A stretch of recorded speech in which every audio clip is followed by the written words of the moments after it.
അത് emotional connect കിട്ടിയിട്ടില്ല. അത് KGF-ന്റെ അത്രയൊന്നും ഇല്ല. 1000 കോടി നല്ല മൂവി. എന്തോ KGF-ന്റെ അത്രയൊന്നും ഇല്ല. പ്രവാസ സ്കോർ ചെയ്ത് കൊള്ളാം, പടം കൊള്ളാം. KGF-ന്റെ അത്രയൊന്നും മേക്കിംഗ് കൊള്ളാം, എന്നാലും നമ്മൾ അത്ര പ്രതീക്ഷ പോലൊന്നും ഇല്ലായിരുന്നു. പ്രഭാസിന് ഇത്ര യാഷിന്റെ അത്ര ഒരു കോൺഫിഡൻസ് സെക്കൻഡ് ഹാഫ് ആണ് കൊള്ളാം. സെക്കൻഡ് ഹാഫ് അവറേജ് ആണ്. മേക്കിംഗ് ഒക്കെ കൊള്ളാം, പക്ഷേ സ്ക്രിപ്റ്റ് ആ ഒരു ലെവലിൽ എത്തിയിട്ടില്ല. ചെറിയ ലാഗ് ഒക്കെ ഉണ്ട്, വേണേ ഒരു വൺ ടൈം വാച്ചബിൾ. അത് ഇമോഷണൽ കണക്ട് കിട്ടിയിട്ടില്ല. അത് ആ ഫ്രണ്ട്ഷിപ്പിന്റെ ആ ഒരു ഇത് വന്നിട്ട് അത് എത്തിയിട്ടില്ല പുള്ളി ഉദ്ദേശിച്ച ലെവൽ. ആക്ഷന് ഒരു പഞ്ച് കിട്ടിയിട്ടില്ല, നമുക്ക് കയ്യടികളോ അങ്ങനെ ഒന്നും വന്നിട്ടില്ല.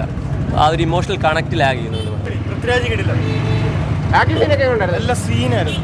അടിപൊളി പടം, കൊള്ളാം. 1000 കോടി അടിപൊളി. പൃഥ്വിരാജിന് 2 പേർക്ക് ഓരോ റോളുണ്ട്.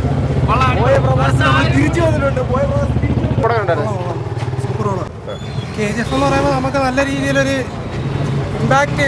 ഇതും കുഴപ്പമില്ല, നല്ല പടമാണ്. എന്തുവാ, നല്ല തിയേറ്റർ എക്സ്പീരിയൻസ് പടം. എന്തുവാ പാൻ ഇന്ത്യൻ, മലയാളത്തിൽ നിന്നൊരു പാൻ ഇന്ത്യൻ ആക്ടർ എന്ന് പറയുമ്പോഴത്തേക്ക് പൃഥ്വിരാജിൻ്റെ ഒരു കൈയടക്കം തന്നെ. അടിപൊളി പടം. പൃഥ്വിരാജ് അത്ര സീനൊന്നുമില്ല.